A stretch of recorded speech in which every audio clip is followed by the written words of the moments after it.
Hello everyone, my name is Akash. Welcome back to the channel. I hope you guys are in good health and safe at home.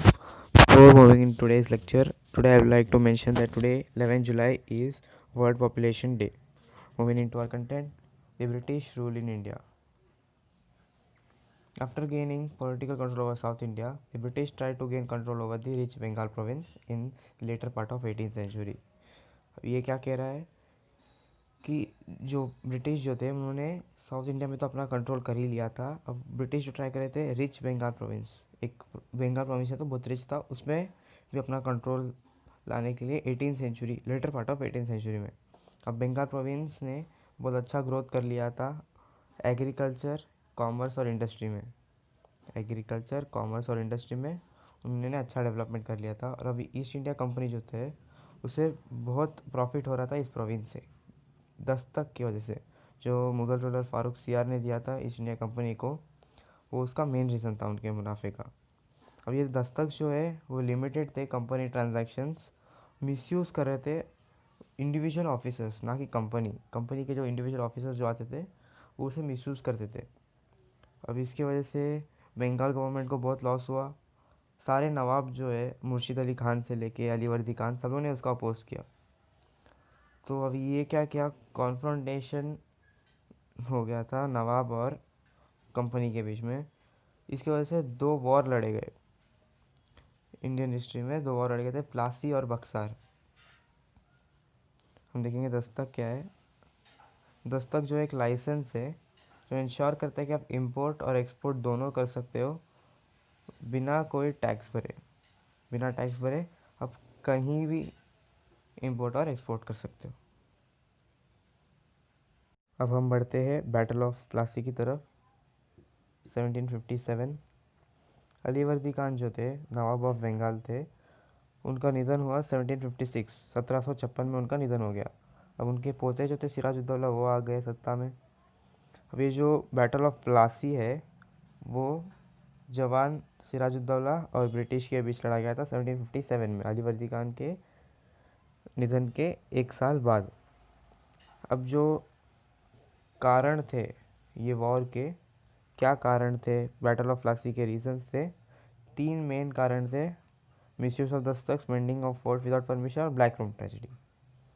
अब सिराजुद्दौला जो थे उन्हें पता चल गया था कि दस्तक को मिसयूज़ किया जा रहा है ऑफिशियल्स के थ्रू, जिसकी वजह से गवर्नमेंट लॉस हो रहा है, उनको पता था ये।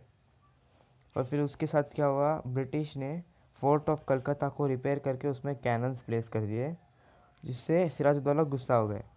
उन्होंने ऑर्डर किया कि जो कैनन्स जो है उनको रिमूव कर दिया जाए फोर्ट से, लेकिन ब्रिटिश ने कहा कि हम नहीं निकालेंगे।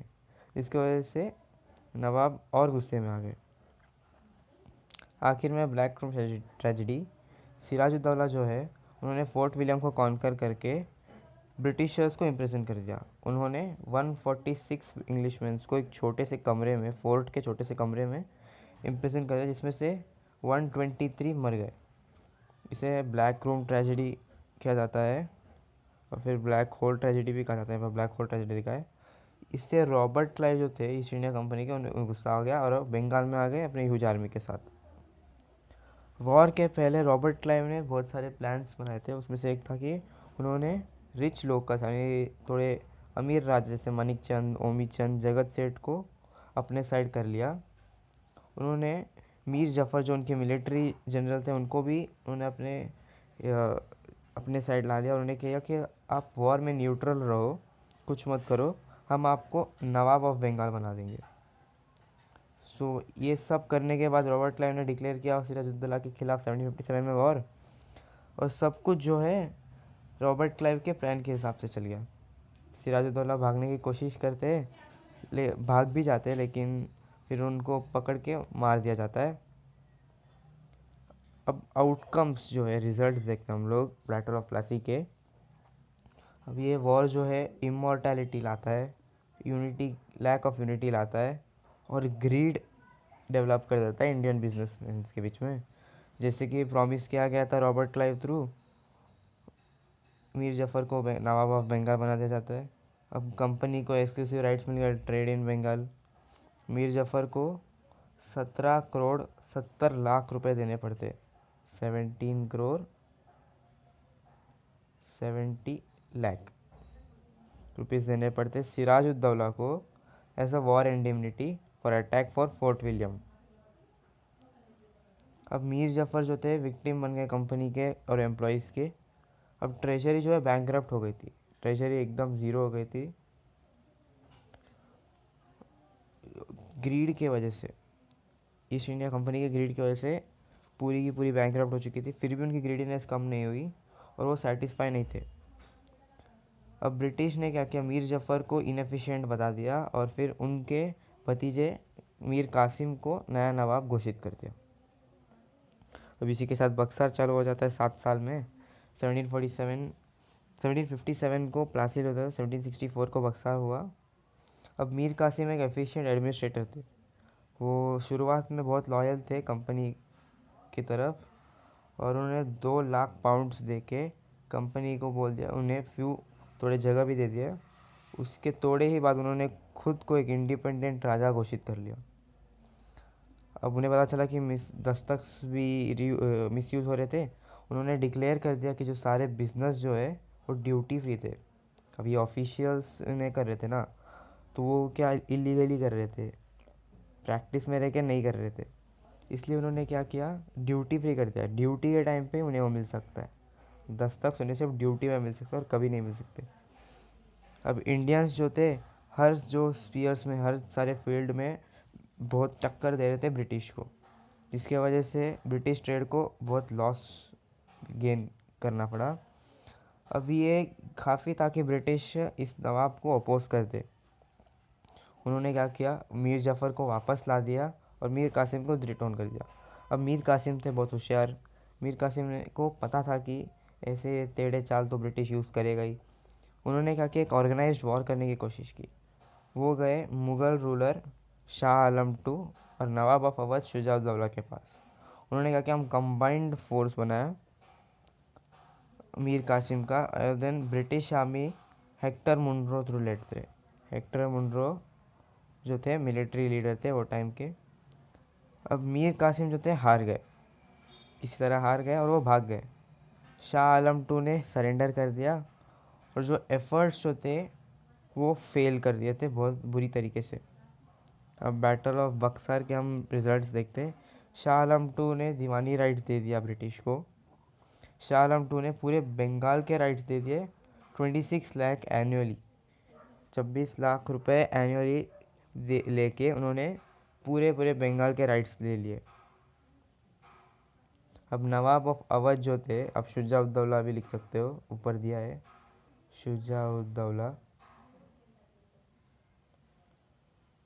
उन्होंने 50 लाख रुपीस देना पड़ा वेजिंग वॉर अगेंस्ट कंपनी।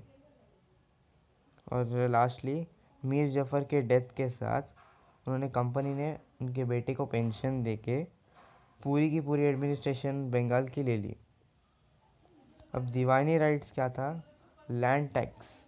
दीवानी राइट्स था लैंड टैक्स खरीदने, लैंड टैक्स का राइट। अब बैटल ऑफ बक्सर होने के बाद क्या हुआ, ब्रिटिश रियल होल्डर्स बन गए थे power over Bihar, Bengal and Orissa province. Awadh remained under their control. अभी शुजा-उद-दौला भी तो उन्होंने 50 लाख रुपीज़ दिया, वो भी उनके अंदर कंट्रोल आ गया था। अब 1765 अगले ही साल, बक्सर के अगले साल, रॉबर्ट क्लाइव जो है ने डुअल गवर्नमेंट सिस्टम ला दिया। इस सिस्टम के अनुसार जो ब्रिटिश जो थे वो लैंड टैक्स खरीद लेते थे और नवाब जो थे वो एडमिनिस्ट्रेशन संभालते थे, जस्टिस जैसे सारे। इससे क्या हुआ, ब्रिटिश ने political control over India, protect the business interest. इनका बिजनेस भी हो गया क्योंकि पैसे तो सब, इनकम इनके पास आ रही है, इनकम पूरी की पूरी इनके पास आ रही है। सिर्फ एडमिनिस्ट्रेशन जो थे जैसे कि कोर्ट वीट सब, वो सब सिर्फ नवाब संभालते थे। इसकी वजह से पूरी की पूरी जो इकोनॉमिक कंट्रोल थी इनके हाथ में आ गई थी। हम देखते हैं नॉर्थ ईस्ट के टाइम पे एक छोटा सा क्रोनोलॉजिकल ऑर्डर है यहीं पे। 1600 में ईस्ट इंडिया कंपनी हो गया था, ब्रिटिश का ईस्ट इंडिया कंपनी ऐसे आ गया था। 1602 में डच वाले आ गए थे, United east India company, UEIC through Dutch. 1619 को मुगल एम्परर जहांगीर ने एक रॉयल चार्टर बनाया था, ट्रेड सूरत में, वेस्ट कोस्ट, हुगली रिवर। 1639 को इंग्लिश ने अपना first warehouse at Surat establish कर लिया था। 1664 को फ्रेंच का राइवल हो गया था, फ्रेंच ईस्ट इंडिया कंपनी आ गई थी। इसी के साथ लेसन ख़त्म होता है। Thanks for watching. अगर आपको किसी भी पार्ट के बारे ऊपर कोई भी आपको डाउट भी ट्रैक आया तो आप नीचे कमेंट सेक्शन पे लिख दीजिए। वीडियो को लाइक कीजिए, सब्सक्राइब कीजिए, चैनल को बेल आइकन दबा दीजिए ताकि कभी भी मेरी नई वीडियो आ जाए तो आपको नोटिफिकेशन जल्द से जल्द मिल जाए। Thank you.